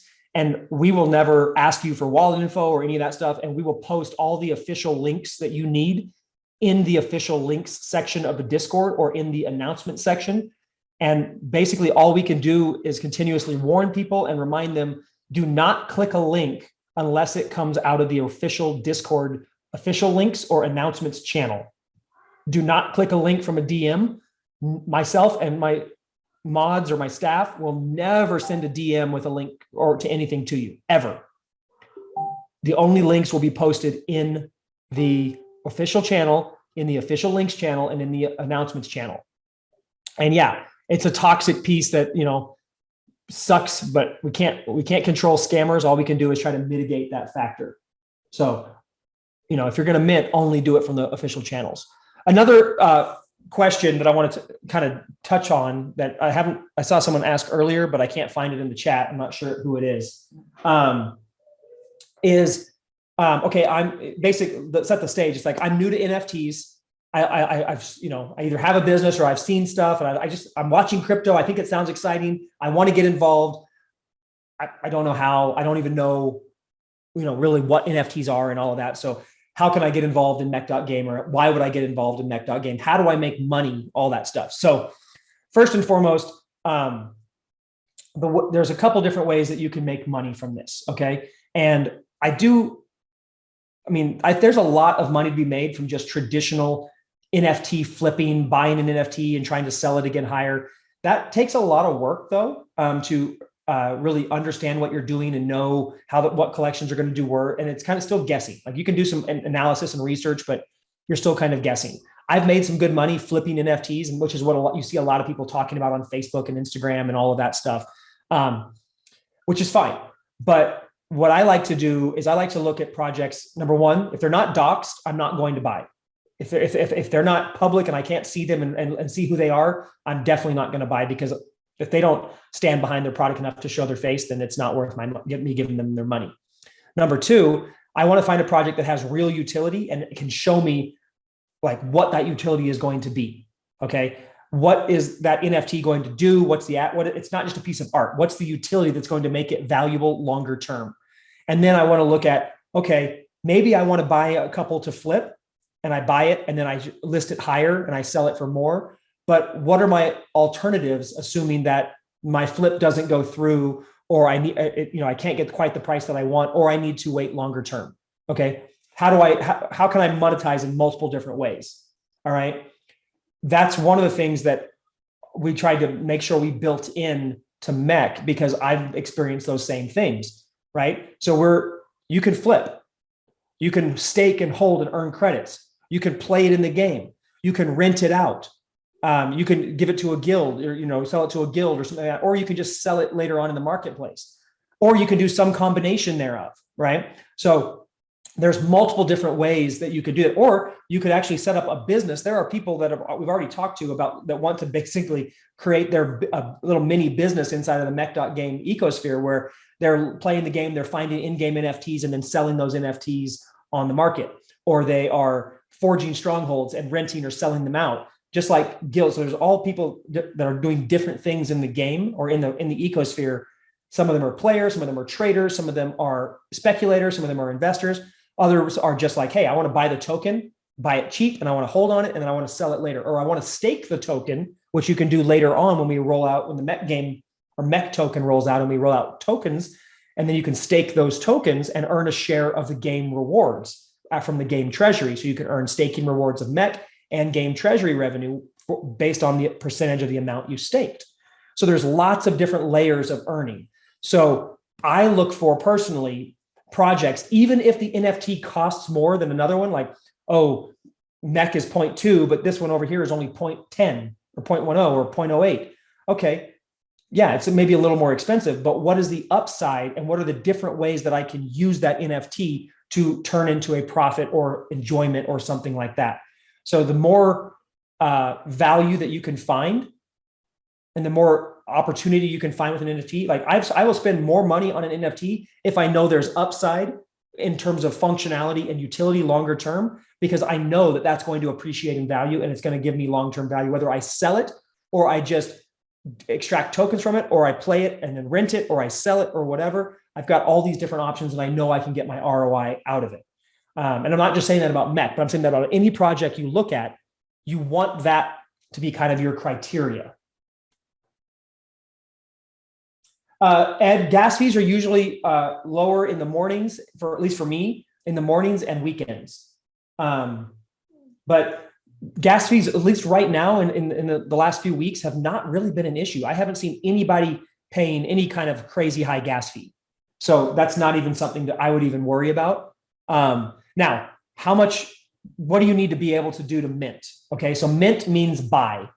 All right, so you need to go ahead and get Ethereum in your MetaMask wallet. Okay, so first of all, if you don't have a wallet, you need to create a MetaMask account and create a MetaMask wallet. Then you need to go to Coinbase or Binance or FTX or somewhere like that and actually transfer fiat into the exchange, and then use your fiat USD or whatever your currency is to buy Ethereum, and then to send Ethereum to your wallet. It's a little bit involved the first time, but there's actually some how-to channels in our Discord that if you've never done it before, you can follow through on that and learn how to do it. But you do want to make sure you have Ethereum in your wallet.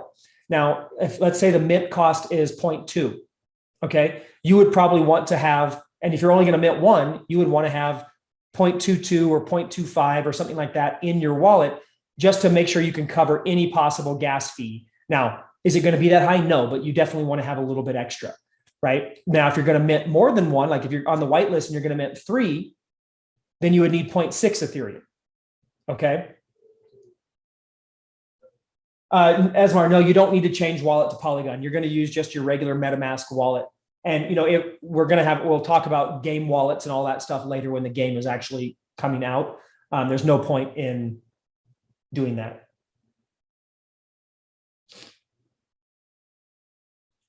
ESP, again, I've said it 3 or 4 times now.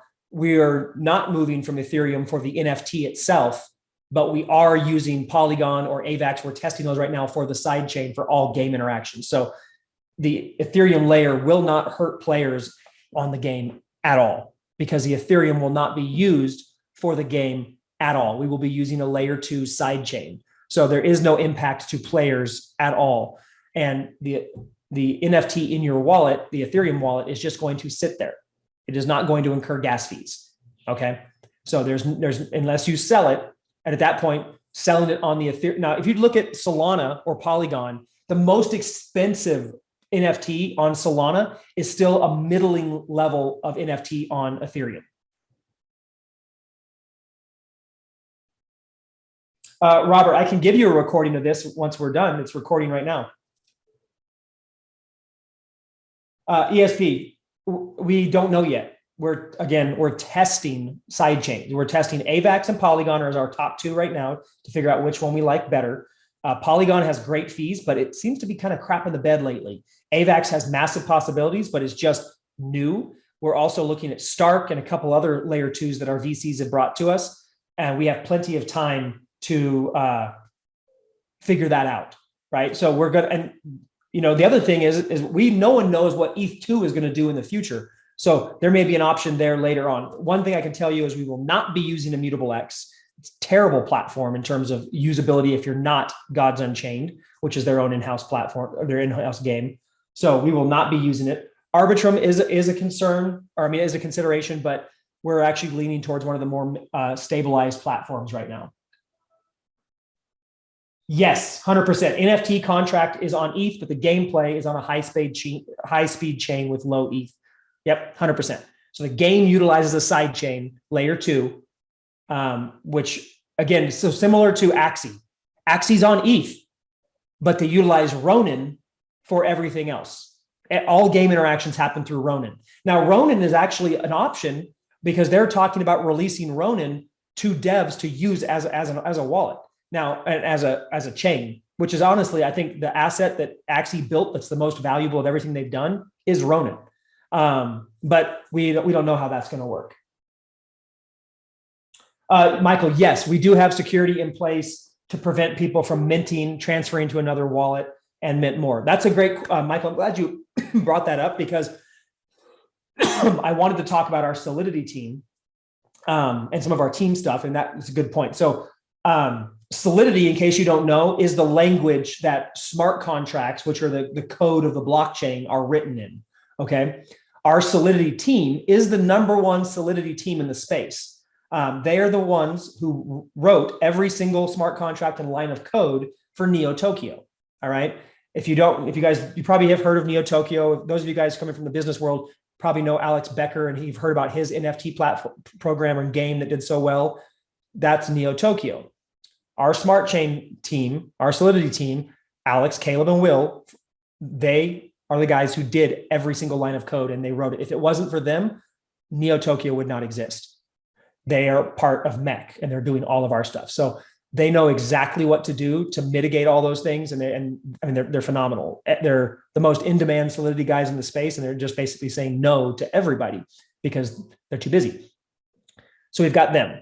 Our visual director, who does making all of our video assets and other video in-game type things. He's a freelancer, but he's also worked on Warhammer 40K. Our game developer, as I told you guys, he came from Ubisoft, AAA game design, did Assassin's Creed Valhalla. We've got our concept artists work for AAA studios as well, and or have worked, I should say. And our team is literally top notch. So we've got all of that. Modri, how did I score that team? Believe it or not, and actually, Modri, you might want to read the founders letter in the Facebook group, or not Facebook, in the Discord group or on the website. I talk a little bit about that, but one of the things how I scored that team is through my business building over the last 20 years in the online space. I've built a really, really good network of people that I know. And when I started doing this, I tapped my network and I'm like, hey, I'm looking for this. I need someone who knows this. Who can I talk to? And between 1 to 2 conversations, I'm pretty much able to find a person that does or knows the person who can do what we need, which is awesome. And the fact that we're funded means I can hire them, which obviously helps out significantly. And when I say funded, guys, I funded it. Okay, I'm putting my money where my mouth is.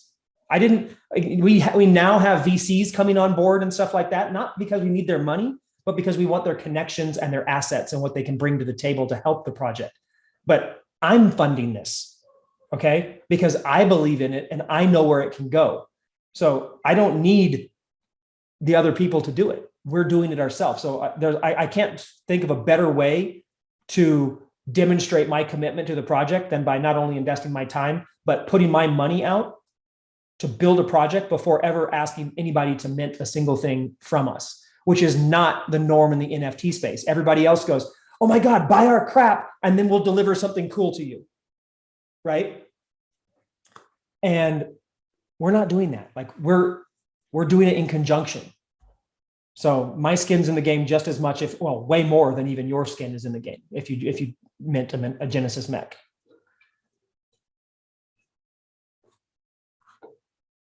Does that make sense, guys? Any other questions? I know we're going a long time. Actually, we're approaching 2 hours now. We got to wrap this up in a minute. But I would love to answer any last minute questions you guys may or may not have. I think.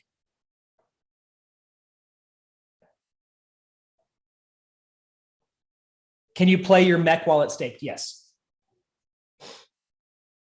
Or at least initially, I should say. That could change based on how the game is going to work, but yes, you will be able to initially. But that could change. And I'm not promising that will always be the case.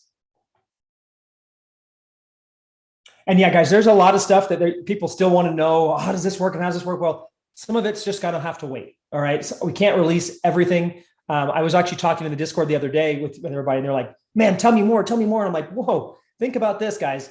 How many NFT projects or gaming projects have even revealed as much as I have? Some of them already have games out and haven't revealed as much information as this. So we're giving you a ton because I want you to be able to make an informed decision. But the goal here, guys, is I'm trying to reward you Genesis Mech holders when you mint for the long run. Okay, we're going to build this out and you guys are going to be taken care of like kings and queens because you helped this project fast track and get moving. Right? So you guys are going to be with me for the long run. Now, if you want to sell, that's why we're letting you mint multiple ones, guys. You're going to you mint 3, right? Play 1, flip 1, rent 1, or something like that, or flip 2, keep 1. I don't care what you do because it's your decision. We're not going to try to hold anybody hostage. I know some collections do that. And they're like, oh, well, don't sell because we got to do this. And we're going to, penalize you if you sell. I'm not going to do that. You have full right and my full blessing to do whatever you want with your mechs. I will tell you this though, however, and this always catches people by surprise. The floor price. The floor price is on the secondary market. It's what things are selling for on the secondary market after the first sale has happened, right? So after you mint, if you want to sell it, you will go list it for sale on OpenSea or Byte or one of these other platforms and try to sell it. Everybody is like, well, man, we hope the collection owner or the project will keep the floor price high. I have zero control over the floor price. The floor price is 100% controlled by you.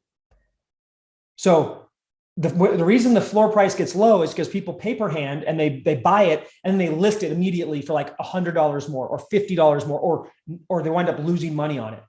If you set the price high and you guys all keep the price high, the floor will be high and everybody will make more money off their flips. But you guys 100% control the floor.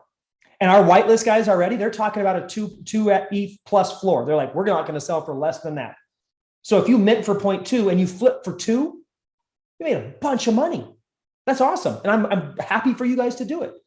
But you're shooting yourself in the foot with all the perks that are coming with this collection to flip for anything less than a couple ETH. Okay. And now I'm not saying you have to, but you're dumb to do it. I'm just going to say that. There's so much money to be made if you do it smart.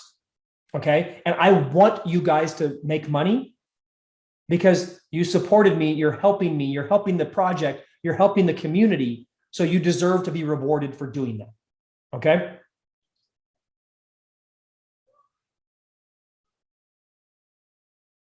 Yeah, Mojo, you're right. If you flip it for too low, your gas fees will eat up your profit 100%.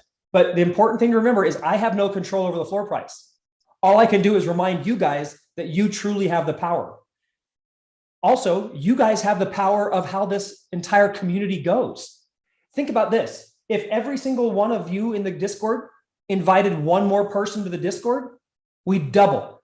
And if then everybody invited one more person, we double again. We could literally double every single day for up until diminishing returns, of course. But people who don't invite or don't be active don't help the community grow. So it's not just about, hey, I bought a mech, I did my part. No, this is a community project. We all rise and fall together. My belief is a rising tide raises all ships. Go read my rules and the community guidelines for how this community works. We all do this together, okay? A lot of you guys may know of BGS and my Ecom Insider program and the family. Like, people refer about my company, they talk about the BGS family. They don't talk about being a customer. They say it's family. That's what Mech.Game is building here as well.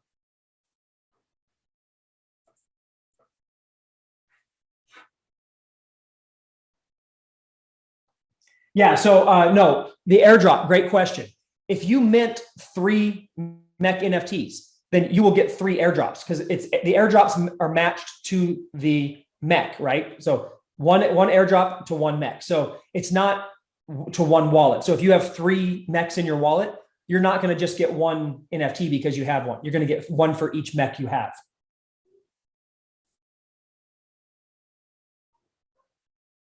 This makes sense?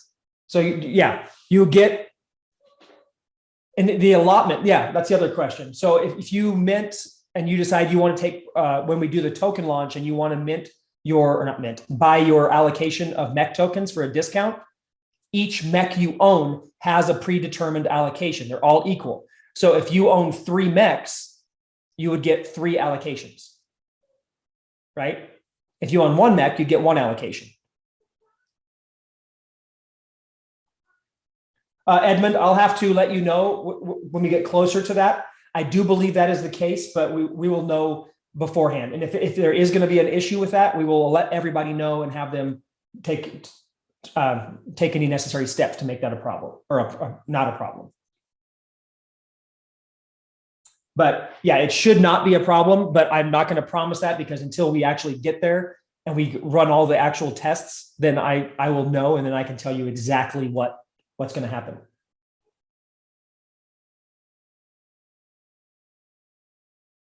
Great. Okay, guys. Well, we're approaching 2 hours. Thank you so much for being here with me today. I really appreciate it. If you have not joined the Discord, please join the Discord. That's where everything happens. We don't hang out on Facebook. We don't even really hang out on Telegram. We hang out in Discord, okay? It's free to join. All the information you need, plus a whole bunch more that we didn't even cover on this AMA is in there. So hop over there and you can go to mech.game, and that's where you can check the website out, get links to our socials, get links to the Discord. Everything you need is there. Hop on over there. And also, guys, if you haven't done so, at the bottom of the Mech.Game website is an email form. Enter your email address, and we will send you all the new updates, new AMA announcements, everything that's happening in the game. We'll do. Okay, I'm not requiring you to do that, but it's in your best interest to know what's going on here. And those who get in on the initial mint are going to have the profit. You guys are going to make more than anybody else in this entire project. You will make more than me in this project for the short term and everything else, like, because I'm in this for the long haul. My stuff's come long time as I make this happen.